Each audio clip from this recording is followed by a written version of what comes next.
Se reconvertir à 50 ans grâce au web. Alors pourquoi ce sujet aujourd'hui? Parce que souvent à cette période-là, on commence peut-être à se poser des questions sur ce que l'on veut vraiment faire, parce qu'on a une longue expérience professionnelle et qu'on aspire plutôt à pas faire vraiment du développement personnel à travers une activité, mais on essaie plus ou moins de trouver entre guillemets son ikigai, c'est-à-dire faire ce que l'on souhaiterait faire depuis de nombreuses années en apportant de la valeur et en étant payé pour ça à force de devenir passionné sur ce qu'on veut faire pour finalement trouver l'ikigai en sachant que l'idéal pour faire sa reconversion sur le web, c'est de transmettre ses connaissances, surtout lorsque l'on a de l'expérience.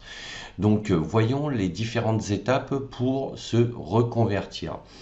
Alors, bien évidemment, comme tout projet de reconversion, que ce soit sur le web ou non, il va falloir faire un point sur ses compétences. Donc, les compétences transversales et les compétences verticales, c'est-à-dire les compétences, on va dire ce qu'on appelle les soft skills, tout ce qui est communication, management, organisation,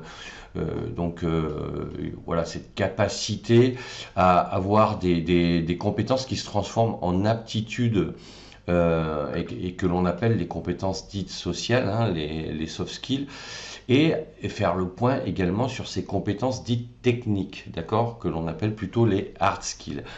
Et à partir de là, on va essayer de trouver une idée d'activité en ligne. Et moi, la meilleure activité que je conseille pour justement se reconvertir, c'est de devenir formateur en ligne parce que on va pouvoir transmettre son savoir. On va pouvoir transmettre son expérience avec un background assez important. Et pour ça, il va falloir effectivement lister des idées de business en ligne entre ce que l'on aimerait faire, mais ce que l'on peut faire également. Et comment on pourrait le faire? Parce que on peut avoir certaines aspirations, mais est-ce que l'on a les compétences pour ça? Et c'est pour cette raison qu'il va falloir donc lister toutes ces compétences, soft skills, hard skills, et il va falloir mettre en face toutes les compétences nécessaires à acquérir en fonction du projet que l'on veut mettre en place sur Internet. Et il va falloir donc tout ça le préparer, c'est-à-dire qu'il va falloir le planifier.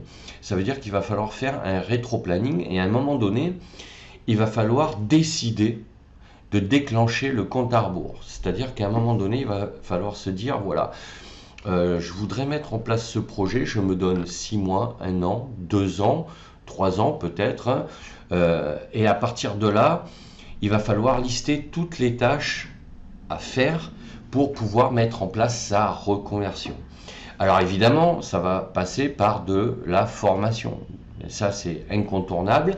Ça va passer par de la programmation budgétaire, parce qu'il va falloir financer cette reconversion. Alors même si par ailleurs il peut exister des dispositifs, il va falloir se renseigner. Mais tout ça, ça prend du temps et ça va demander de l'investissement. Et comme tout investissement, ça implique un certain budget. Ensuite, il va falloir donc commencer à sérieusement définir son projet professionnel, mais avec l'activité, avec le domaine vers lequel on veut aller. Alors, en ce qui concerne la transmission de connaissances, donc la formation, il va falloir faire un point sur ce que on peut transmettre comme connaissances, comment on va les transmettre et comment on va faire en sorte d'acquérir les compétences pour les transmettre. C'est surtout ça la clé. Donc on revient à la formation. Et une fois que l'on a comme ça planifié ces tâches, que l'on a chiffré le budget et mesuré donc surtout le temps, hein, c'est la planification, mais à partir de là, on va pouvoir dérouler un plan d'action. Et c'est ce plan d'action qui va amener à la reconversion.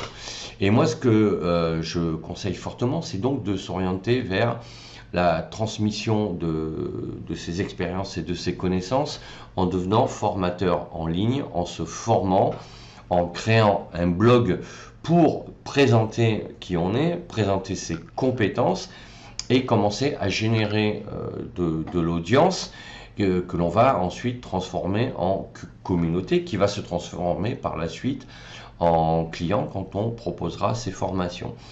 Mais il n'y aura pas que le blog, il va falloir créer son environnement web, c'est-à-dire qu'il va falloir créer une chaîne YouTube, il va falloir se créer une page Facebook, éventuellement créer des groupes Facebook dédiés à notre activité dans laquelle on va accueillir ensuite les stagiaires et commencer à communiquer sur des supports comme Instagram par exemple.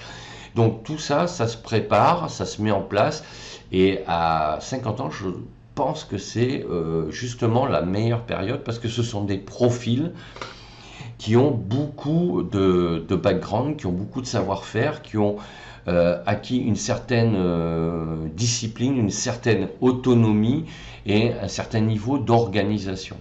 Et à partir de là, ça sera beaucoup plus facile pour faire un projet, pour mettre en place un projet qui sera mûri et qui sera beaucoup plus réaliste. Donc voilà ce que je voulais dire sur ce sujet. Donc si c'est ton cas, n'hésite pas à me laisser un commentaire, à mettre un pouce bleu vers le haut, à t'abonner à ma chaîne et sache que tu peux justement télécharger mon livre Devenir formateur en ligne dans lequel je t'explique comment ça se passe.